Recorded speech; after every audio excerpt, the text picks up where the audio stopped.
मैं करोड़ों की जायदाद की अकेली वारिस थी। पापा ने मेरे लिए एक मिडिल क्लास फैमिली का लड़का ढूंढा ताकि वो मेरी रिस्पेक्ट करेगा। फिर हमारी शादी हो गई। शादी के बाद सारा बिजनेस मेरे पति ने संभाल लिया। एक दिन अचानक पति अपनी विधवा बहन को घर ले आया और रात को मैं उसके कमरे से अपने पति को निकलते देखती। एक दिन मैं रात को पति के पीछे गई और पति ने जो अपनी बहन के साथ किया, मेरे तो पैरों तले ज़मीन खिसक गई, क्योंकि मेरा नाम दामिनी है। मेरा पति दफ्तर गया हुआ था और मैं घर के नौकरों के पीछे पीछे थी। घर का सारा काम मैं खुद अपनी निगरानी में करवाया करती थी। मुझे सुकून से बैठने की आदत नहीं थी। शादी से पहले मैं अपने पापा का कारोबार उनके साथ मिलकर संभालती थी, लेकिन शादी के बाद मैंने अपने घर को संभालना शुरू कर दिया था और कारोबार से खुद को फ्री करवा लिया था। मेरा पति दीपक बहुत ही पढ़ा लिखा और काबिल इंसान था। उसने बहुत ही अच्छे तरीके से सारा कारोबार संभाल लिया था और मुझे बिजनेस की सभी जिम्मेदारियों से आज़ाद कर दिया। मैं और दीपक एक बहुत बड़े बंगले में रहते थे और हमारी शादी को 4 महीने ही गुजरे थे। ये 4 महीने मेरी ज़िंदगी में बहुत ही खुशियों भरे थे। दीपक ने मेरा बहुत ज़्यादा ख्याल रखा था। मैंने मेड से कहकर दीपक के लिए खाना तैयार करवाना शुरू कर दिया, क्योंकि वो दोपहर के खाने के लिए घर आते थे। दीपक के आने से पहले मैं भी तैयार हो गई। मैंने सोचा था कि आज मैं उन्हें ऑफिस वापस नहीं जाने दूंगी, बल्कि उनके साथ कुछ शॉपिंग करने के लिए जाऊंगी। दीपक जब वापस आए तो वो अकेले नहीं थे, बल्कि उनके साथ एक औरत भी थी जिसे मैं पहली बार ही देख रही थी।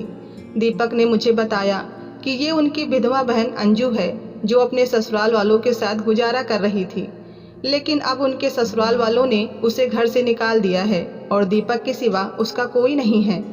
इसलिए वो मजबूरन अंजू को हमारे घर वापस ले आए हैं ताकि वो हमारे साथ रह सके। वो प्यार और इज्जत से मेरी तरफ देखते हुए पूछने लगे, दामिनी, अगर मैं अपनी बहन को तुम्हारे घर में रख लूँ तो तुम्हें कोई दिक्कत तो नहीं होगी? तुम चाहो तो अंजू को सर्वेंट क्वार्टर में जगह दे देते हैं, क्योंकि मेरी बहन का मेरे सिवा कोई और सहारा नहीं है, इसीलिए मैं उसे अकेला नहीं छोड़ सकता। पहले ही इस खराब समय ने बहुत तकलीफ दिए हैं। जवानी में ही अपने पति की जुदाई का अकेलापन झेलने पर मजबूर है। मैं इसे खुद से दूर नहीं कर सकता।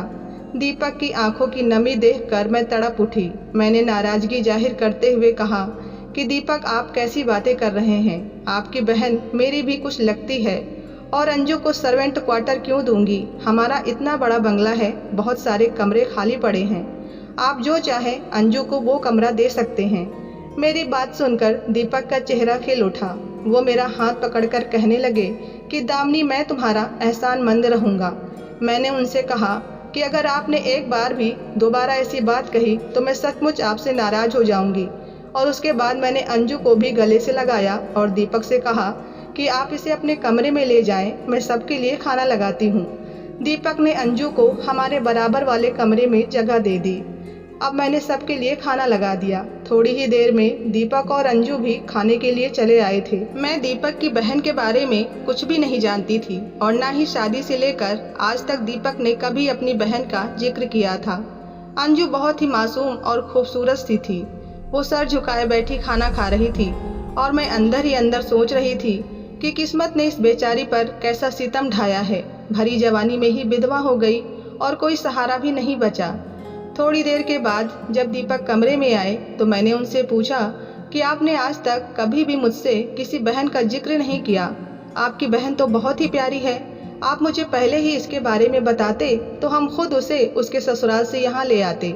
वो कहने लगे कि अंजू ने अपनी पसंद से शादी की थी। पापा और मम्मी की मृत्यु से पहले ही अंजू ने सारे रिश्ते खत्म कर लिए थे। कुछ दिनों पहले ही मुझे पता चला कि अंजू विधवा हो गई है, तो मुझसे रहा नहीं गया, तो मैं उससे मिलने के लिए चला गया और उसके ससुराल वालों के व्यवहार को देखकर मैंने यही फैसला किया कि मैं उसे अपने साथ ले आऊं। मैंने दीपक के कंधे पर सिर टिकाते हुए कहा कि आप बहुत अच्छे हैं और आपने बिल्कुल ठीक फैसला किया है। आपकी बहन को हमारे घर में कभी कोई परेशानी नहीं होगी। मैं उसका बहुत ज़्यादा ख्याल रखूंगी। दीपक कहने लगे कि मुझे तुम पर पूरा भरोसा है।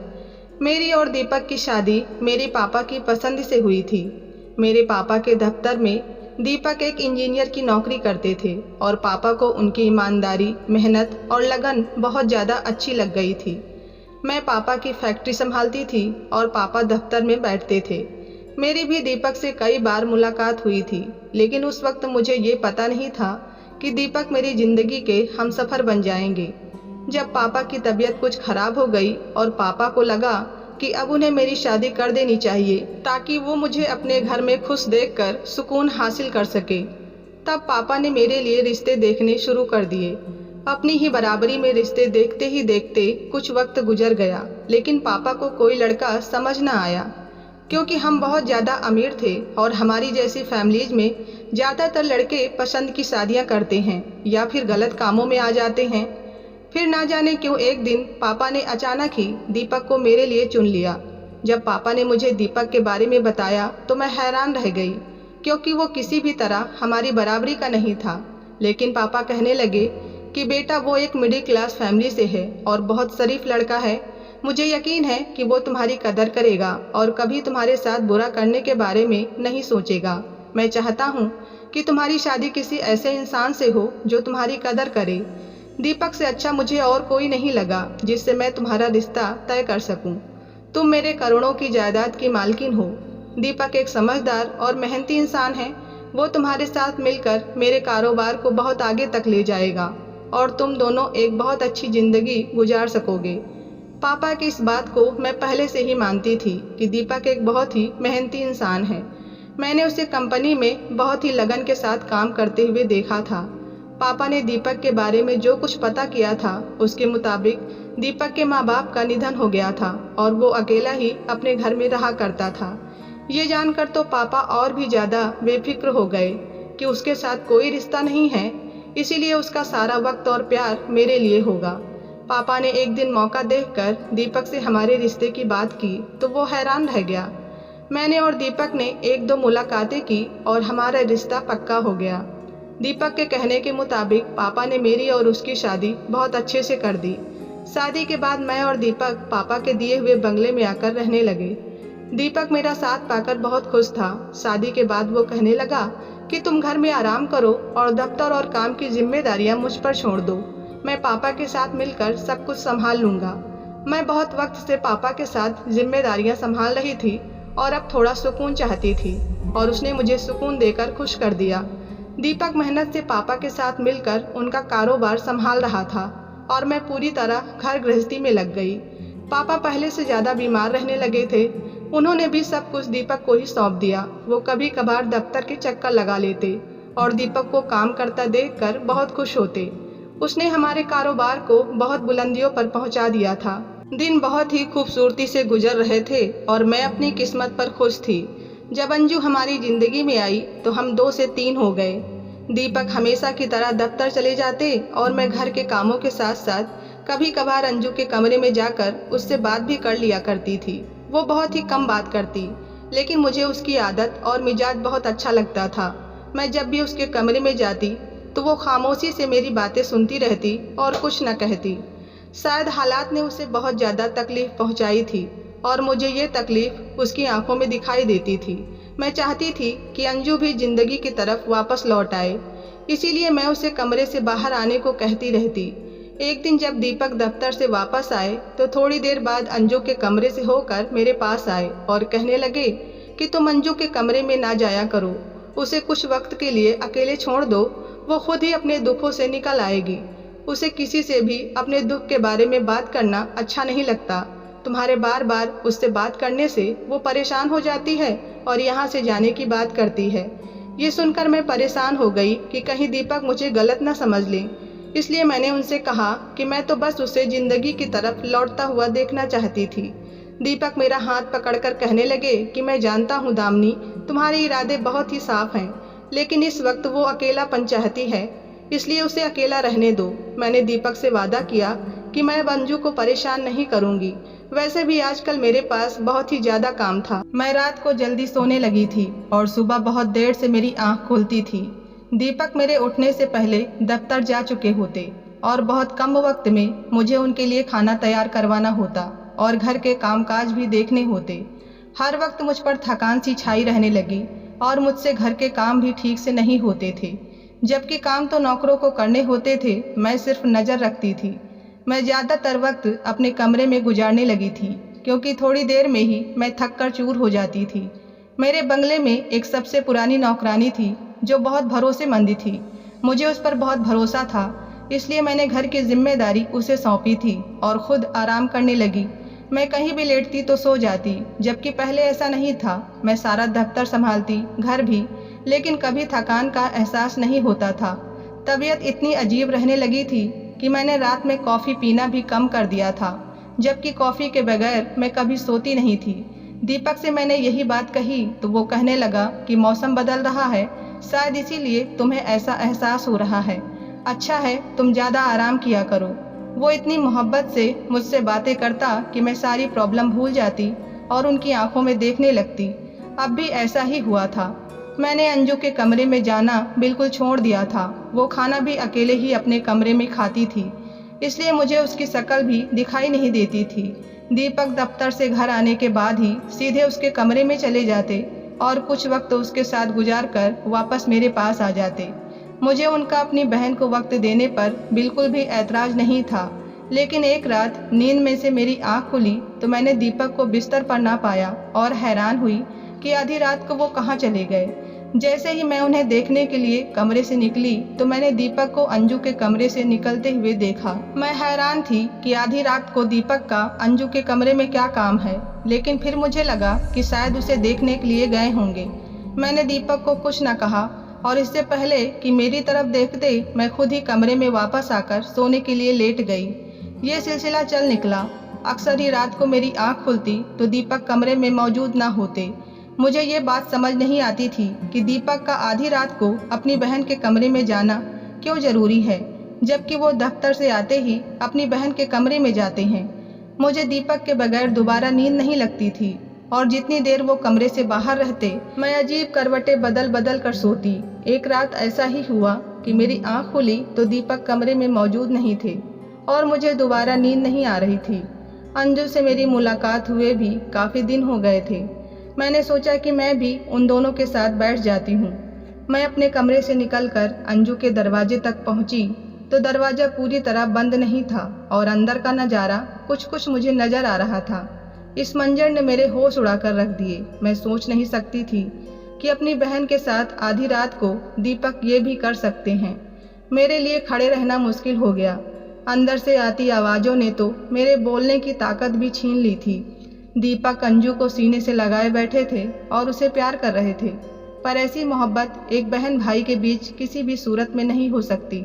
मैंने उन्हें जिस हालत में देखा वो लफ्ज़ों में बयान करना बिल्कुल भी मुमकिन नहीं था। उनके रिश्ते की हकीकत पूरी तरह खुलकर मेरे सामने आ गई थी। अंजू कह रही थी कि और कितने दिन हम ऐसे ही बहन भाई होने का ड्रामा करते रहेंगे और मैं अपनी ही सौतन को अपनी आंखों के सामने बर्दाश्त करती रहूंगी। मैं जब भी दामिनी को देखती हूँ मेरा खून खौलने लगता है। अब मेरा दिल चाहता है कि मैं उसे अपनी ज़िंदगी से बाहर निकाल कर फेंकूँ। और दीपक अंजू से कह रहा था कि इसीलिए मैंने दामिनी का तुम्हारे कमरे में आना बंद करवा दिया है। मुझे यही डर लगा रहता है कि कहीं तुम गुस्से में उसके सामने कोई सच्चाई बयान न कर दो। बस कुछ दिनों की बात है, फिर दामिनी और उसके बाप से हमेशा के लिए हमारी जान छूट जाएगी और ये सारी दौलत और जायदाद हम दोनों पति पत्नी की हो जाएगी। अंजू कह रही थी कि इतने दिनों से इसी बात का तो इंतज़ार कर रही हूँ, लेकिन आप हर रात उसके साथ उसके कमरे में होते हैं और मैं यहाँ अंगारों पर लेटती हूँ। ये सोचकर मेरा दिल जलता है कि आपने उसे अपनी बाहों में ले लिया है। दीपक उससे कह रहा था कि अंजू तुम ही मेरी पहली और आखिरी मोहब्बत हो और ये सब मैंने तुम्हें एक नई ज़िंदगी देने के लिए किया है। तुम कब तक एक छोटे से घर में अपनी ख्वाहिशों को मार कर जीती रहती। इसीलिए मैंने हम दोनों के हक में ये फैसला मुश्किल से किया है। मेरे लिए भी किसी और औरत के साथ रहना आसान नहीं है। मैंने दामिनी के बाप को हल्का जहर देना शुरू कर दिया है और उसी की वजह से वो पहले से कहीं ज़्यादा बीमार रहने लगा है और दामिनी के कॉफ़ी के जार में भी मैंने जहर मिला दिया है। वह रोज़ाना कॉफ़ी पीकर सोती है और यकीनन उसके शरीर में भी जहर अपना असर दिखा रहा है, इसीलिए वो ज़्यादातर सोती रहती है। मैं भी इसीलिए इतनी आसानी से तुम्हारे पास आ जाता हूँ, क्योंकि मुझे पता है कि वो एक बार सो जाएगी तो फिर सुबह ही जगेगी। बस कुछ ही दिन और बर्दाश्त कर लो, फिर उन दोनों का किस्सा हमेशा के लिए ख़त्म हो जाएगा और हम दोनों एक आलीशान बंगले में एक साथ पूरी ज़िंदगी गुजारेंगे। वो अंजू से अपनी बेतहासा मोहब्बत का इजहार कर रहा था और मैं उदासी की हालत में दरवाजे से टेक लगाए खड़ी थी। मैं कैसे यकीन कर लेती कि मेरे बाप ने जिसे मेरे लिए पसंद किया था वो इस कदर धोखेबाज था।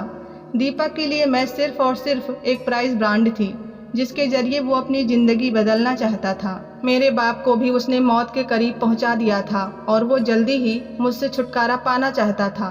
उसे बहुत अच्छी तरह मालूम था कि मेरे और मेरे बाप के मरने के बाद सब कुछ खुद ब खुद उसके हवाले हो जाएगा, इसलिए वो हमारे आगे अच्छा बनने का ड्रामा करता था। मुझे एकदम चक्कर महसूस होने लगे। शरीर में कमजोरी तो बहुत दिनों से थी, इसलिए मैं लड़खड़ा गई। दीपक और अंजू को मेरी मौजूदगी का एहसास हो गया। जैसे ही उन दोनों की नज़र मुझ पर पड़ी तो उनके चेहरों का रंग बदल गया। दीपक को तो इस बात का पता भी नहीं था कि मैं पिछले कुछ दिनों से कॉफ़ी नहीं पी रही थी और शायद इसीलिए मुझे रात के वक्त नींद नहीं आती थी, जबकि मैं सुबह कॉफ़ी पीती और सारा दिन नशे में रहती। दीपक हैरत से कहने लगा कि दामिनी, तुम यहाँ क्या कर रही हो? मैं तो अंजू को देखने के लिए आया था। दीपक को महसूस नहीं हुआ कि मैंने उन दोनों की सारी बातें सुन ली है और उन्हें एक साथ देख लिया है। ये सही वक्त नहीं था कि मैं दीपक को यह बताती कि मैं उसकी सच्चाई जान गई हूँ। इसलिए मैंने झूठ का सहारा लिया और दीपक से कहा कि मुझे नींद नहीं आ रही थी, इसलिए उसे बुलाने के लिए आई हूँ। दीपक मरे मरे कदमों से मेरे साथ कमरे में लौट आया। सारी रात मैंने बहुत मुश्किल से अपने आंसुओं को रोक कर रखा था। मैंने दिल से उसे अपना माना था, लेकिन उसने मेरे एतबार को तबाह कर दिया था।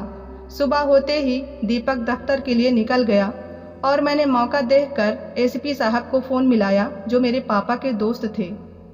मैंने उन्हें रोते हुए सारी हकीकत बताई।